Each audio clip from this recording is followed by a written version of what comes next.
It's Football at 4, powered by the Inside the Birds podcast and brought to you by Dr. Lyle M. Back. For everything from skincare to cosmetic surgery, go to ilovelyle.com or call 856-MAKEOVER for Dr. Lyle M. Back, proud sponsor of Football at 4. Talk about a makeover, Jeff. This offseason, this team, this franchise is going over a makeover.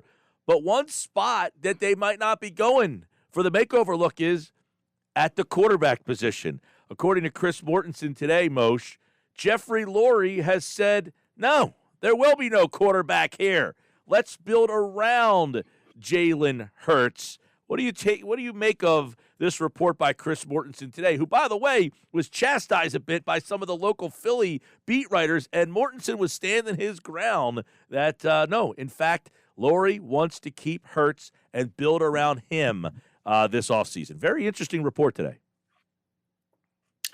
Yeah, I have not known Chris Mortensen to get too many reports incorrectly when it comes to the Philadelphia Eagles. So I would not challenge him on what he's saying. And I think it is reflective of a pattern that we've seen over the last few years of Jeffrey Lurie being more hands-on in his decision-making. And we've had this conversation before about the hiring and firing of coaches like Mike Groh.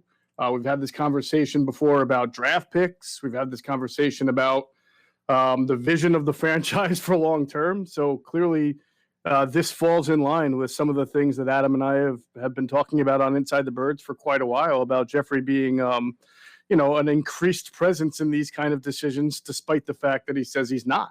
Yeah. Now, here's the thing that I'm torn with here.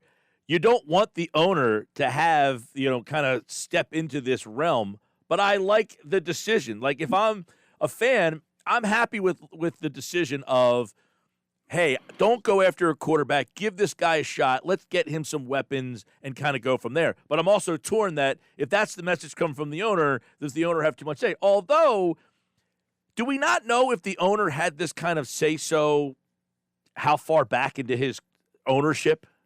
Because if he did, then I don't have a lot of problem with it because they've had a lot of success that maybe whatever he says has some merit. Yeah, but then you have to kind of take a dive into how much of what he demanded.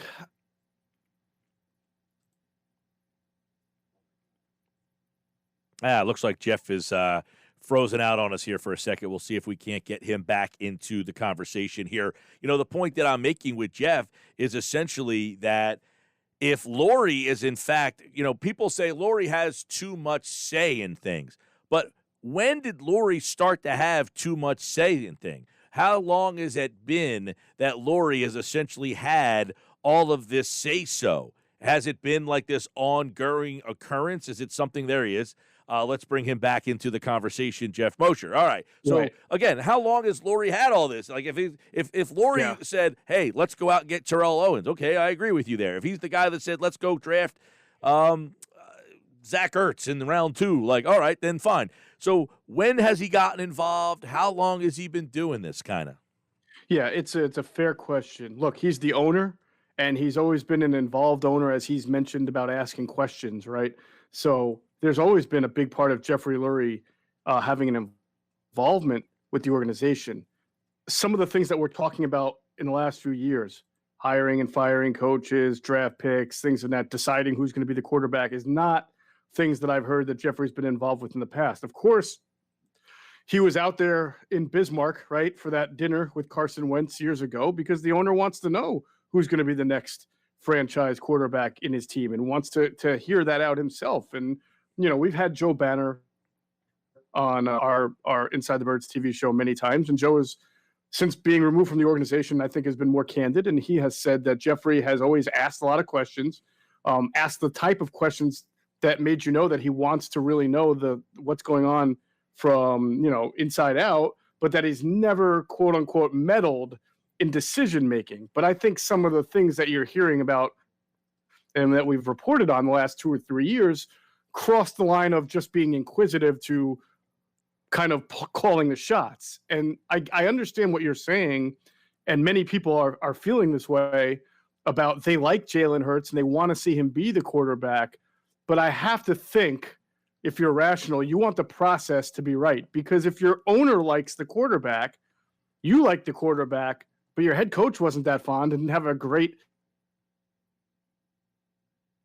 Well, essentially, and it looks like Jeff's kind of frozen up again on us here. We'll get Jeff back to work in just a second. On that, you just said if the coach doesn't like it, is the coach hired? Like, in other words, hey, what do you think of Jalen Hurts? He's just okay. You probably aren't hiring that coach. Am I here? Can you hear me? Yeah, I got you. Okay, I never froze up. That's why I was confused. Maybe look, we don't know. We haven't heard from Nick Sirianni publicly since his press conference. And I'm not saying that he's not on board with the decision. I'm just raising the idea is if you apply it to this situation, you have to apply it to every situation. Your owner is either going to call shots or not call shots. And if you're going to be happy about him calling shots, then you can't knife him. As I wrote on InsideTheBirds.com today, you can't give him a slap on the back saying, yeah, you're with me, with my guy, Jalen Hurts, but then shove the knife in his back when you don't like his influence on a J.J. Arcega-Whiteside pick. A good owner hires the people to make the decisions so that when the people come to him for approval, he says, yes, I understand what you're doing because I trust you. That's why I hired you. Doesn't mean he can't settle a tie. I've heard of owners settling a tie between a coach and a GM or being that third and final vote. That's fine. That's going to happen.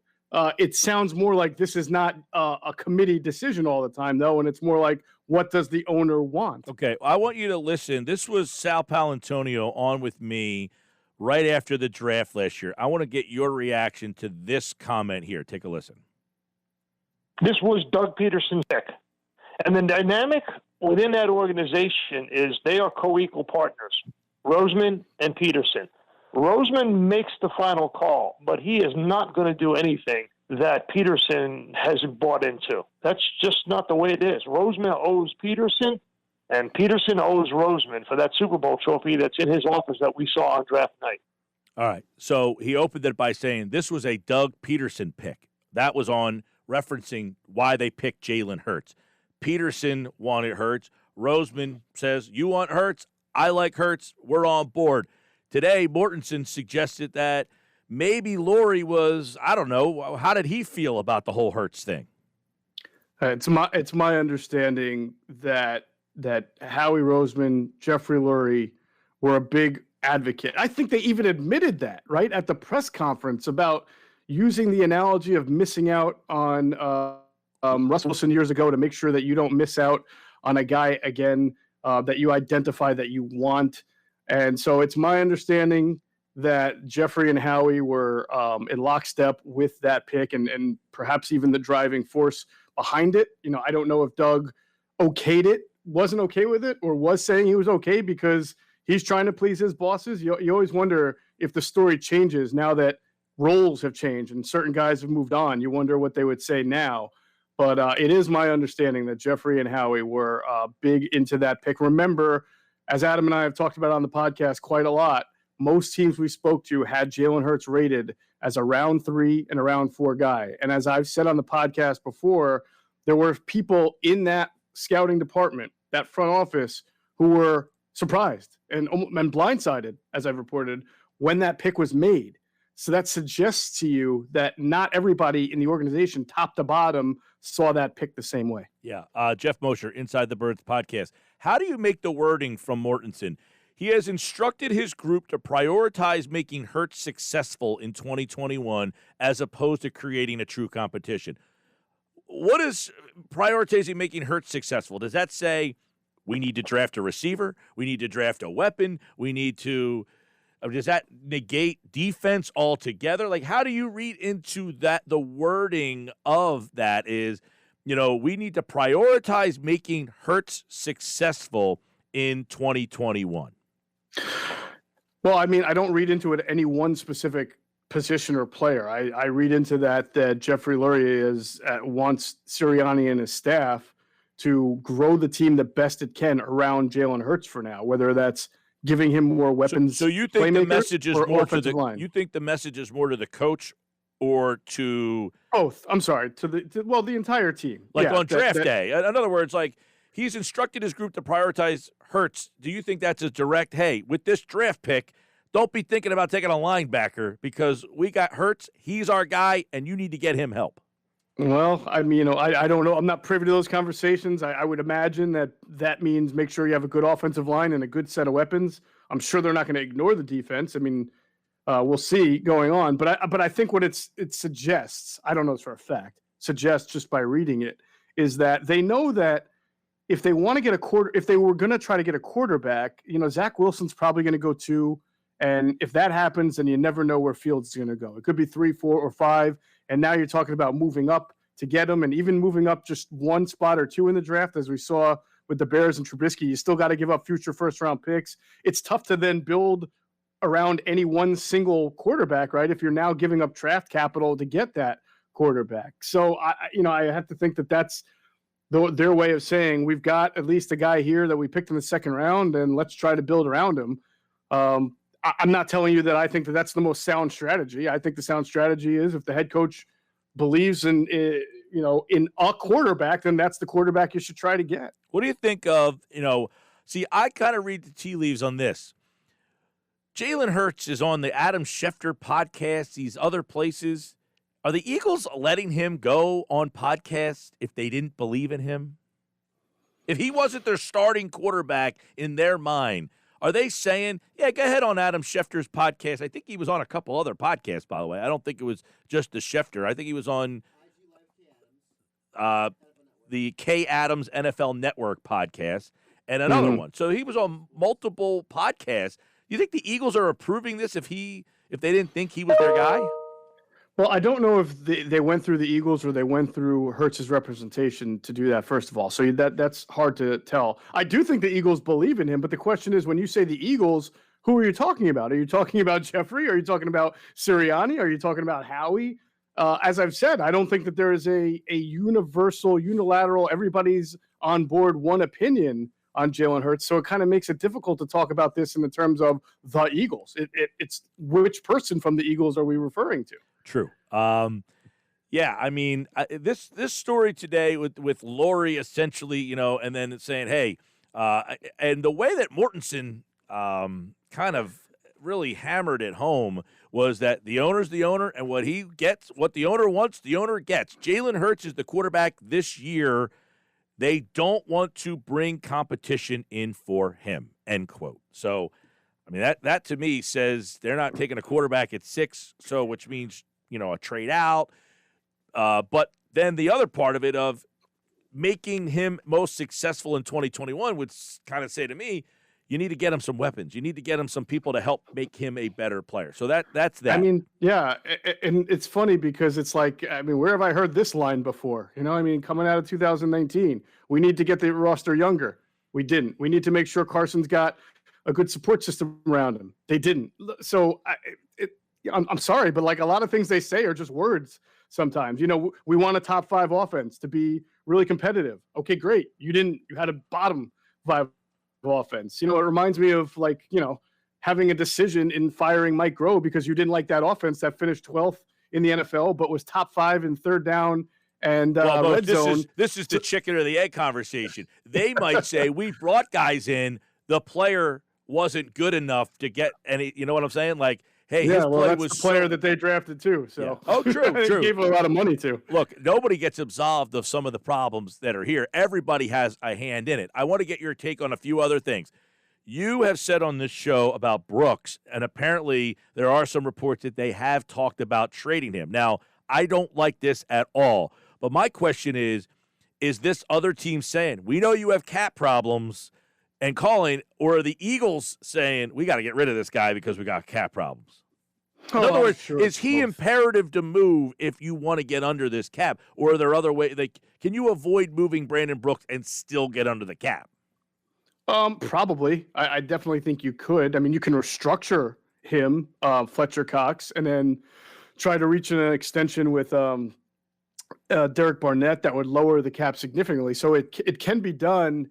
It's important to note that any trade that they make can't be legitimized until the start of the new league year, right? So you have to be compliant with the cap at the start of the league year. So if they were to trade Zach Ertz, theoretically, much like with Carson Wentz, that money doesn't move or become off the books until the start of the league year. So it doesn't help you get under the cap at that moment.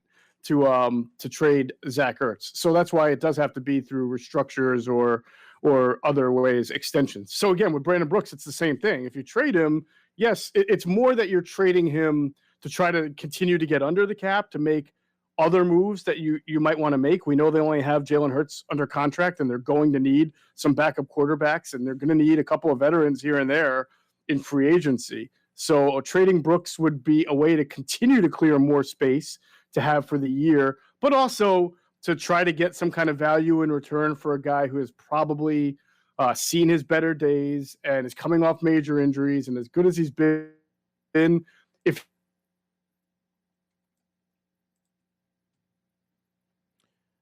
All right, Sports Bash Live 97.3. There he is. Moshe, you back? There we go. Yeah, where'd you lose me at? As good as he's been. You were right at the end there. Yeah, I was just saying, as good as he's been, it's still a way to kind of, instead of restructuring and kicking the money down the road like they've done for a lot of guys, they wouldn't have to do it for Brandon. Yeah, he's got 4 years left on that deal. So there's a lot of years still left for Brandon Brooks. You don't want to be paying him too much further past those 4 years. Speaking of years left on the deal, we know Zach Ertz has years left on his deal, but he will not be back here. Now, there are some reports that he could be traded in the coming days. The question would be, I saw Jeff McClain put out there that he would like to be released, Ertz, because he wants to be able to pick where he wants to play. I'm sure the Eagles they say that's fine and dandy, but if we can get something for you, we will. The question is, if teams know you're up against it, you're not getting anything. I mean, I don't know. Is shooting for a third or a fourth the best they could do, or do you think that's a pipe dream? I think it's a pipe dream. I'm sure I would imagine that they've asked for a third, at least to start the conversation. Yeah, we know Indianapolis doesn't have a third, and we know Seattle doesn't have a third. So those are two teams interested. They don't have a third. They're not getting a third. No, I agree.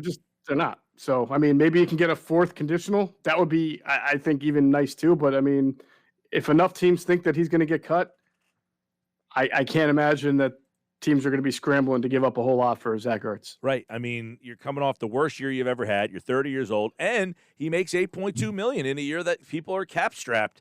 He makes a lot, and there's a lot of options out there. This tight end position, there's a lot of free agent options.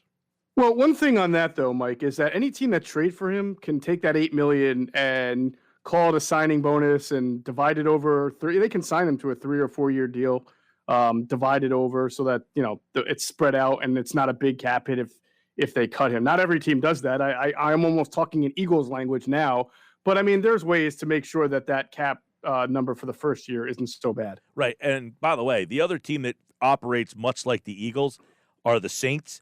And they are $48 million over the cap right now. So they Yes. operate very much like the Eagles do. They do. And the denominator there is, in the last 2 or 3 years, neither team has reached its goal. So, yep. Mickey Loomis is the longtime GM of the Saints. Heck, he's been there since I feel like I was a kid. Yeah. It helps to have Drew Brees as your quarterback for 20 years. You're gonna be employed for quite a while. So keep your eye on that. The Eagles are still trying to make moves. Check out the latest edition of the Inside the Birds podcast, and they'll have a new edition coming up. And you also have some new news and shows going on.